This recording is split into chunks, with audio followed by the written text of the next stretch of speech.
Now, it's with great privilege I get to introduce our keynote speaker, Bob Massie, a leader and visionary in building an economy that, quote, prioritizes the well-being of the people and the planet. Mr. Massie is also a practitioner in divestment and will share with us the historical and current context of divestment. So in addition to serving as the executive director of Ceres, the largest coalition of investors and environmental groups in the United States, and co-founding the Investor Network on Climate Risk, which currently has over 100 members with combined assets of over $10 trillion. Mr. Massie wrote the definitive history on divestment in the United States during the South Africa apartheid years. He's currently president of the New Economy Coalition. Let's welcome Bob Massie.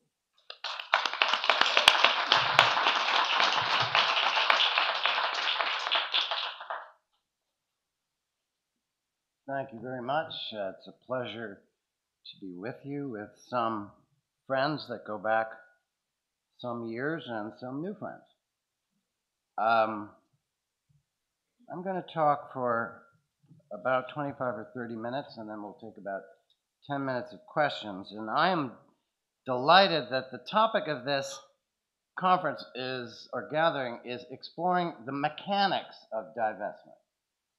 Because I'm hoping very soon we're going to be past the question of whether to divest.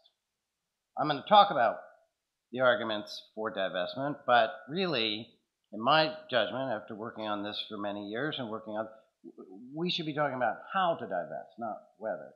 And last week I was at the 6th gathering of the United Nations of the Investor Network on Climate Risk. That's a group that has been meeting every 2 years, a group that I got started in 2002. And it's hard to imagine how people could have put the challenge we face in stronger terms. They talked about climate change as the largest danger ever faced by humanity. They talked about it as an existential challenge. I think we're running out of words to talk about how difficult and deep and profound a challenge this is. And we're also running out of words to express, I think, our frustration at the inability of governments and others to address a problem of this magnitude. Even in a justification of a market system, we're witnessing the largest market failure in human history. And one of the things that people said over and over and over again at the UN was that at this point, the group that's likely to have the greatest impact on the direction that we head in are investors, who by sending a signal of what they think the future is going to be and what they are willing to do with their resources will transform the debate and perhaps promote governments to do what they should be doing anyway. Now, I'm going to talk about a couple of different things, but first I'm going to tell you what I'm not going to talk about. I'm not going to talk about the dangers of climate change. I'm hoping that you are well aware of those. Those have been overwhelmingly established. They could hardly be more alarming. And so I'm going to assume that you're aware of those. Secondly, I'm actually not going to spend time during this presentation on the question of using shareholder power to influence corporate behavior. I spent 7 years as the head of Ceres. That was Ceres' mission, was to use shareholder power to influence corporate behavior. I believe in that for certain issues. I don't believe that's appropriate for the fossil fuel question. So what I am going to be talking about is divestment. And the divestment proposal that has been put forward could hardly, in my judgment, be more reasonable. It's not dump your stock tomorrow. It is stop buying new stock in fossil fuel companies and gradually sell off your holdings over 5 years. I actually think that's way too long, but it's certainly reasonable. Okay, so when the question of divestment comes up, people sometimes feel uncomfortable and when you ask them why they feel uncomfortable or they challenge the idea, they say, well, divestment is stupid, it's illegal, it's ineffective, and it's not necessary. Those tend to be the arguments. Well, I'm going to go right at all four of those things for a few minutes. I'm going to argue that it is smart, that it is legal, that it is effective, and that it is urgently necessary. And I hope by providing you some of the arguments or some of the thoughts that this will connect with where you are and the expertise that you have. There's a tremendous amount of expertise in this room. And you can think of my presentation as kind of like a living web page. If you want to go back and click on something, we'll go deeper into it. It's always tricky to figure out exactly how deeply to go into something. But anyway, the first thing I want to say is divestment is really a very, very simple idea. We tend to use complicated terms to describe simple things, but we all know what investment is. Investment is putting aside something today because you expect that it will have a benefit in the future. And divestment is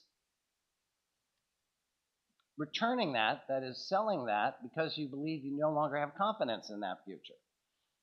Divestment is just in some ways the sale of stock. And so you could argue that Wall Street is the center of divestment because what does Wall Street and stock exchanges do all day long? They buy and sell stock. They invest and divest. In fact, that's the very definition of active management. Unless you put yourself in some kind of index and you say, I'm just buying a cross-section of the American economy and then I'm going to go away and come back 10 years and see how it did. The whole idea is to identify stocks that are going to offer a greater benefit because you believe in the industry, you believe in that business model, and you believe those returns are going to be beneficial to you. And when you no longer believe that, or you believe the price no longer reflects the risk or the return that you get, you sell it. So investment divestment is routine. What's interesting is that when people hear the word divestment, they immediately think it's not the sale of stock that's the problem, it's the reason why you are selling the stock. And that's where the debate is. Now, again, many of you know that in today's portfolios, they're incredibly complex. We have public equity, we have private equity, we have fixed income, we have venture capital, we have all different kinds of hedge funds, real estate, forestry, we have commodities. There's all different kinds of stuff. So mostly what I'm talking about today is the sale of public equity. And one of the things that I want to remind you is that when you buy a stock, a public equity, there's always, and you get a perspective, there's always a line that the SEC insists, and that's always there. It says past performance is no guarantee of future results. And we all read that and say we know what that means, and then we immediately forget it. So just to the reason you would hold a stock, just leaving aside the political questions, is that you are endorsing the business model. You believe the company is a going concern that will continue to function and generate earnings that will be reinvested responsibly or redistributed to you as a shareholder. You believe these increases in earnings will drive stock appreciation that will provide a second form of returns, that the assets on the books of the firm are valuable and are likely to remain valuable, and that the risk inherent in the company's business plan and the promise of rewards are in balance. Now, I want to point out that that sounds easy, but it's sometimes harder than you think. Some of you will remember Enron. I met with Enron when I was at Ceres, and I spent a lot of time trying to figure out what Enron actually did. And when we met with the senior executives from Enron, I asked them, what do you actually do? And they said, well, you know, we're the sixth largest company in the United States. I said, I get that. We have very large revenues. I said, I get that, but what do you do? And they said, well, we arbitrage excess capacity in pipeline energy and internet services. I have no idea what that meant, and apparently they didn't either, and which is one reason they disappeared after a while. So the notion of understanding and endorsing the business model is actually a critical question. But just in general, in terms of divestment, what we have to ask ourselves is the past going to be, or is the future going to be the same as the past? And we act as though it does, but all around us there are symbols and signals coming from the natural world, coming from the financial world, coming from the political world, that in fact that is not true. And I could rehearse a great many of those, but just from the investment world, very traditional investors like Jeremy Grantham at Grantham Mayo Osterloo, whose entire investment policy was about that things could go up or things could go down, but they always revert to the mean. That was his core of his philosophy. They always come back to some mean. And all you had to do is figure out, are you above or below the mean, and then you make money. And he made a lot of money believing that.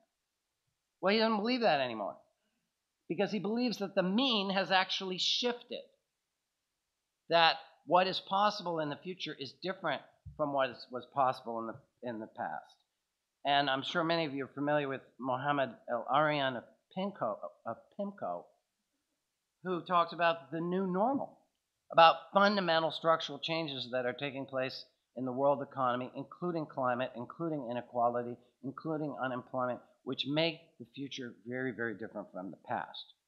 And one of those problems is the idea of compound growth. Jeremy has this wonderful thing where he said, imagine if the Egyptians had found a block of some material that grew at 4% per year, a cubic meter, and it grew at 4% per year.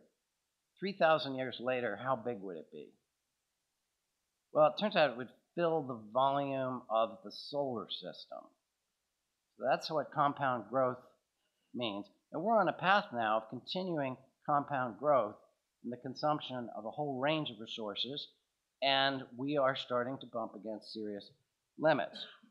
So the central question, and the question I'm sure you heard a lot about, or will be hearing a lot about, is whether we are now in the midst of what is referred to as the carbon bubble. And there are many people here who are going to talk about that later. But let's just review the situation we're in. Sometimes I can't believe that we actually have to stop and have this conversation, because this is such a clear problem. We are looking at the largest physical changes in the history of human civilization.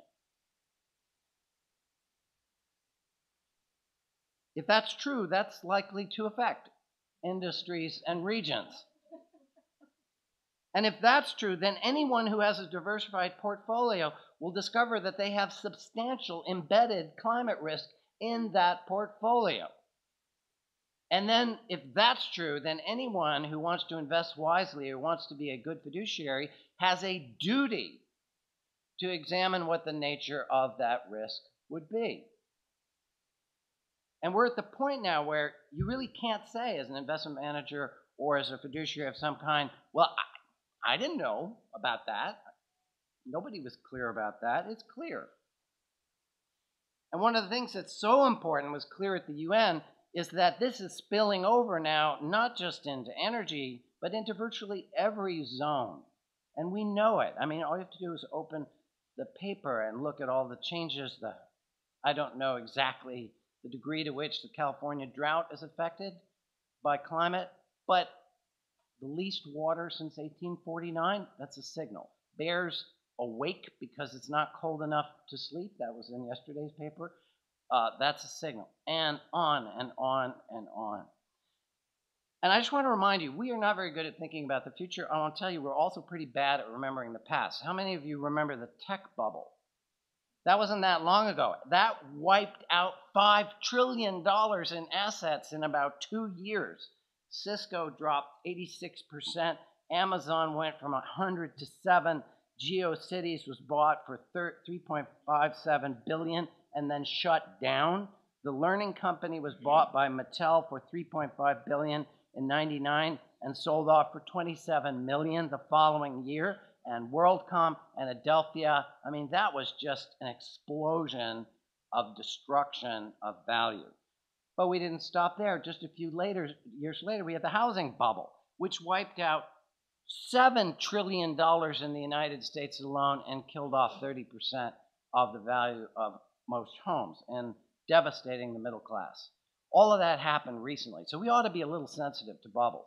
And we have a bubble now coming up very fast about whether the carbon in the ground booked on the reserves of companies will ever be burned. And so how many of you have read Bill McKibben's Rolling Stone piece? Okay. So you know Bill picked up on the wonderful work by Carbon Tracker, which of course has continued to go on. You know those three numbers. You know that to hold the world within 2 degrees centigrade, we can only burn 565 gigatons of carbon.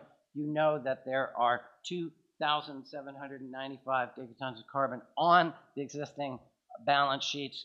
80% of the carbon is in reserves.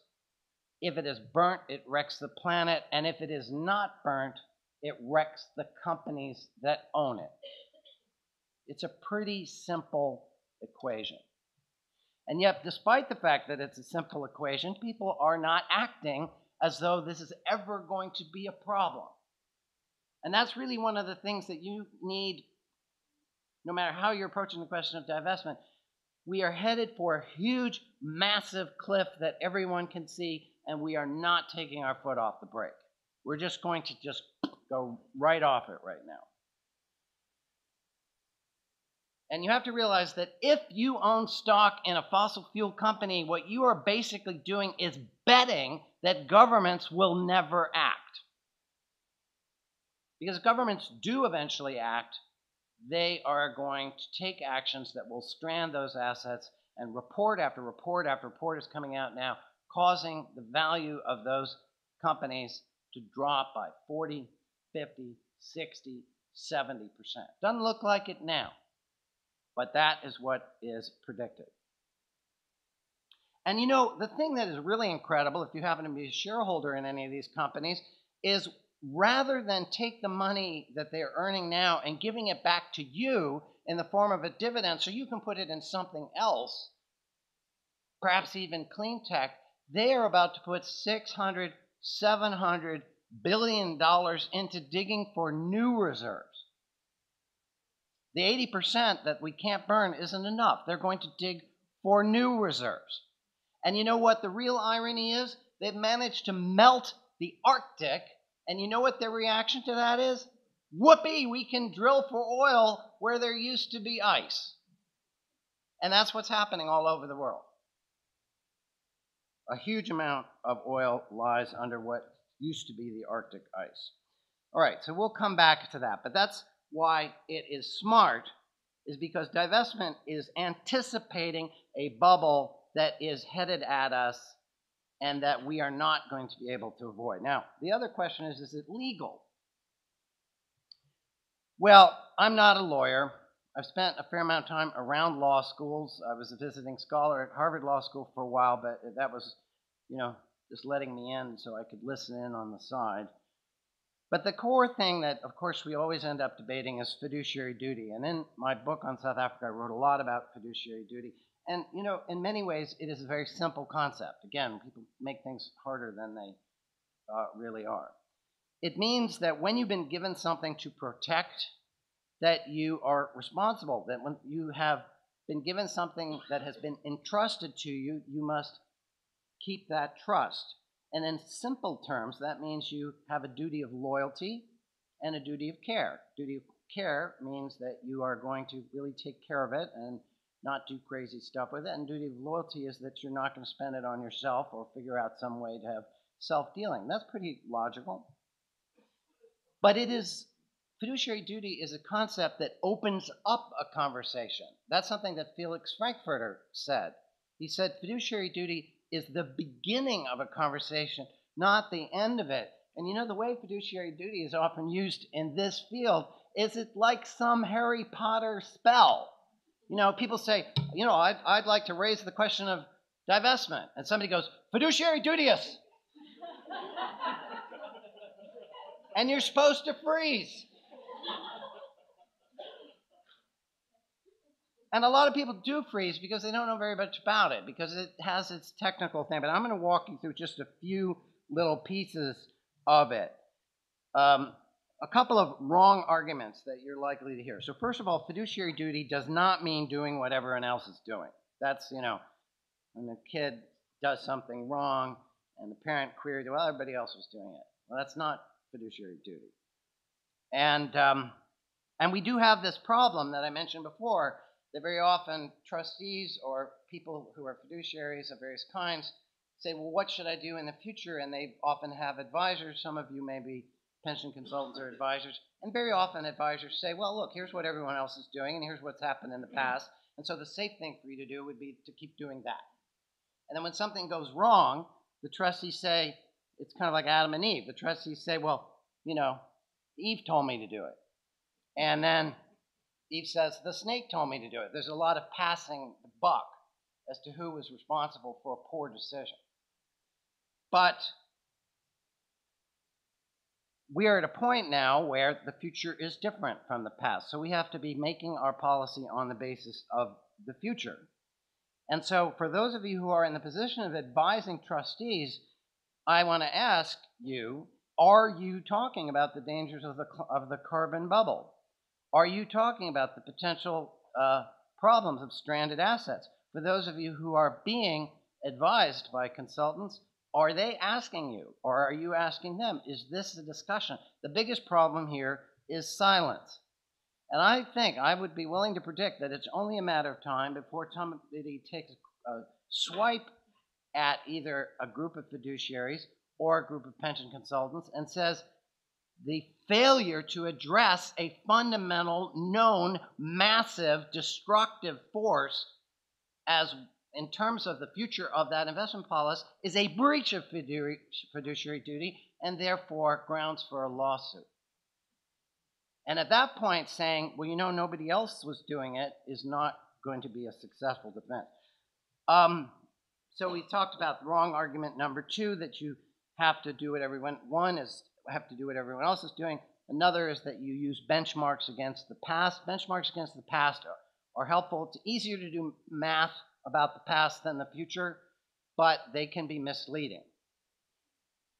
Wrong argument number 3 is that it is a breach of fiduciary duty to restrict your universe in any way. I get that all the time when I talk to various people, and they say, oh, well, you restrict your universe, you automatically restrict returns. Well, that may be true in some very abstract financial theory, but the reality is restricting universes is what most investment managers do for a living. That's why they create funds that are pharmaceutical specific or housing specific or tech specific. They have a sense that this industry or this cluster of firms is going to outperform. They are often wrong, which has often raised the question of why you even have investment managers, but that's a separate question. The question is that virtually everyone who's engaged in active management on Wall Street believes that it is not only possible, but likely that if you restrict a universe, you are going to make money. Now, there's a whole lot of interesting stuff we can go into more deeply about the legal context of fiduciary duty. Some of you know that this started back in the case of Harvard College versus Amory in 1830, and somebody went out and had some money that they invested, and Harvard sued them for not making enough money, and the court said he did the best he could. You can't sue him for making a mistake, and that's where the prudent person rule came from, was that common law of trust that originated in Massachusetts. And then in 1974, with the passage of the ERISA, the Employment Retirement Income Security Act, those standards were nationalized. They were federalized. But a very interesting question happened. This is a technicality, but a technicality worth noting, which is people said, well, look, if I'm managing a big, complicated portfolio and I screw up and I invest in something that loses money, am I liable, legally liable? Because if that's true, I'm just going to put everything in treasuries and go home. And the courts and the Department of Labor and the SEC and others ruled repeatedly that as long as you had a theory of a diversified portfolio, it was okay to put money in different things and have different reasons for why you had to. And if some lost money and some gained money, that was okay. This is very important because if you are deciding whether to divest and somebody says, well, you can't do that, the answer is yes, you can. It all depends on the argument that you use, the judgment that you are applying. And if you judge that fossil fuels represent a risk to your portfolio, you can show solid reasoning about it, then you can get rid of that stock. And then there's always the folks who say, well, if you do anything different from the past, you're going to lose your house, essentially. It's all going to come crashing down. Somebody's going to be a doomsayer. And it's always a doomsayer who says that action is going to doom you, not inaction. And sometimes it's an advisor, sometimes it's a lawyer. But the reality is, as we were talking about, it is not about failure to act as much as about the need to act. Just very briefly, and I'm already starting to run out of time, so I'm going to have to speed up. I spent some time with Bob Monk. Some of you may know Robert Monk's wonderful guy, former head of the Pension Welfare Benefits Administration under Reagan, head of the Republican Party in Massachusetts, head of the Republican Party in Maine, ran for the United States Senate in Maine as a Republican. And when I was working on my South Africa book, I talked to him about whether, under the conditions under which you could hold South Africa stock. And he said, this is an interesting thing, he said, well, if you come in and just say you're selling the stock because you hate apartheid, that's a problem under ERISA and pension welfare rules. He said, but if you said contempt for the Sullivan principles was an indication of management so woefully out of touch with reality as to cast doubt on their capacity to manage a large firm, that would be a perfectly good reason. So you might want to write this down. Contempt for the science of climate change could very well be considered an indication of a management so woefully out of touch with reality as to cast doubt on their capacity to manage a large enterprise. I'd certainly be willing to say that. And I think a lot of people would too. So just to finish with fiduciary duty, here's the really major headline. There is no fiduciary duty to own a horrible stock. And if you, in your judgment, on the basis of science, on the basis of economics, on the basis of a history of bubbles, you decide that something is a terrible stock, you can dump it with no legal danger. And that the real investors in the world who make money, we trotted out a list of the great investors, they make it by anticipating the future. Okay, so here's why divestment is effective. Now I'm going to skip over a little bit the arguments that I'm sure you're familiar with, that when you own something in the American jurisprudential system and our system of the stock market, you are considered responsible for it. If your dog bites somebody, you're responsible for that. If something bad happens to someone in your house, you're responsible for that. And similarly, if you own a stock, you are a part owner, so you are responsible in a fairly abstract but still real legal way, and certainly in a moral way, for what that does. But that ownership implies an endorsement of the business model. And any CEO of a big fossil fuel company could say, hey, look at this. All these universities, these churches, all these governments and pension funds and labor unions, they love what we do because they're owning our stock.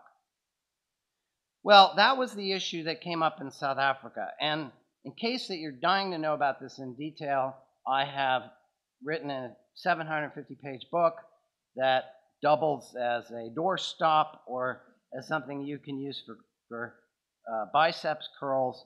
I'm going to summarize the lesson that I learned from it. A lot of people say, oh, well, divestment didn't really have any impact. I'm going to tell you 750 pages 10 years later, categorically, divestment from companies doing business in South Africa played a significant role in the abolition of the devastatingly cruel system of apartheid. And just to give you a few pointers, people often say, well, that was different. That was a small, faraway country with insignificant stock. No. No, in fact, it was worse than one industry. Because most of the companies doing business in South Africa were big blue chip stocks in every industry. In finance, in auto manufacturing, in everything. So here's what people will say to you about South Africa. They'll say, well, it was just a few people pushing for the sale of a few stocks that might persuade a few companies to sell off a few of their holdings, to persuade a few leaders to take modest steps. So notice the attenuation, the attrition of connectivity at every point. Here's what actually happened. A lot of people pushed for the sale of major blue chip stocks, which prompted bigger institutions not only to stop buying stocks, but also products, which pushed the largest companies in South Africa, GM, Mobil, IBM, many of them, to withdraw, which when combined with oil sanctions and the actions of the people inside South Africa, forced the government of South Africa to rethink their suicidal policy, which led to the release of Nelson Mandela and the transformation of that country. That is what actually happened.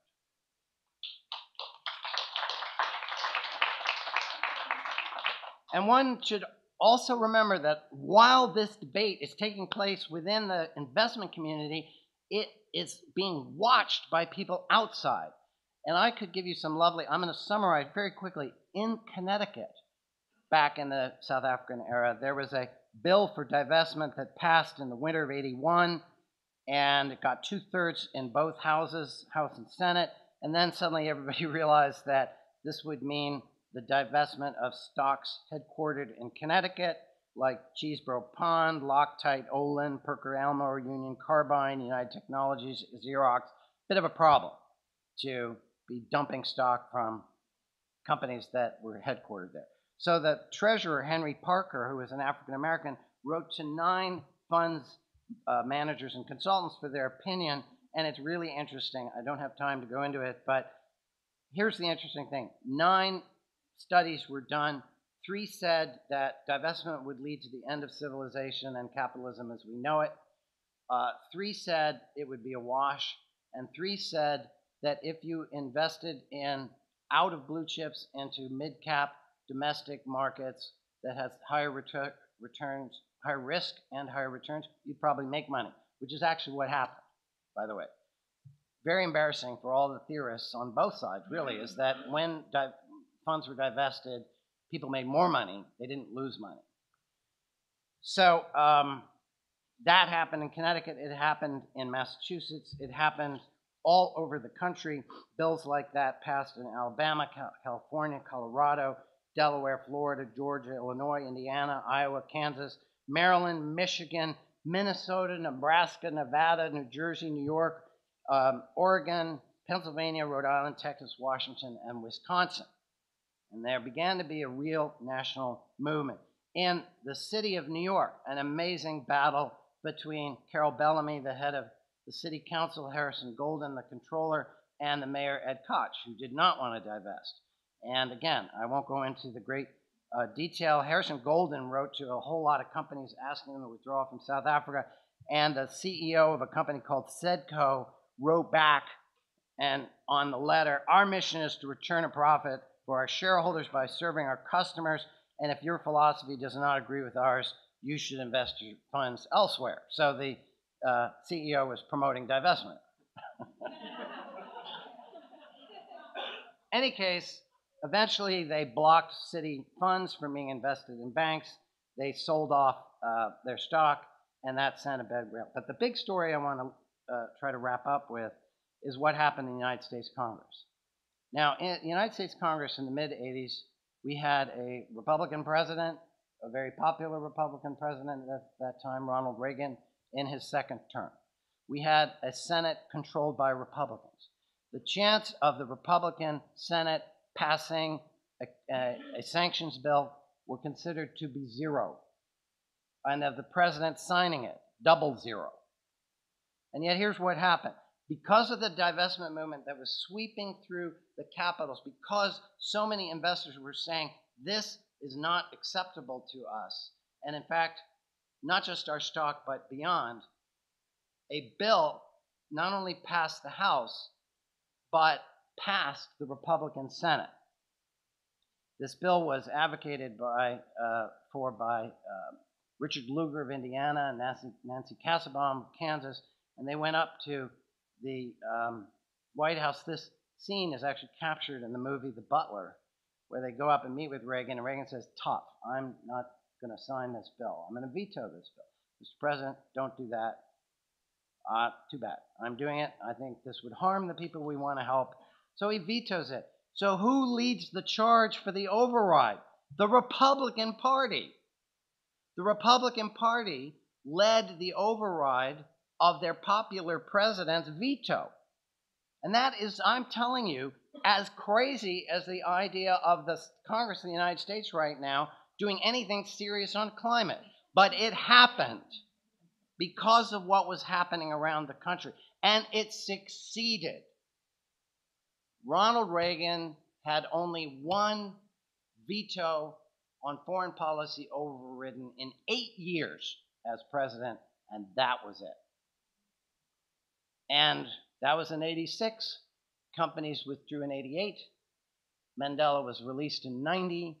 They negotiated the new Constitution in 93, and the elections were in 94. Boom, boom, boom, boom, boom.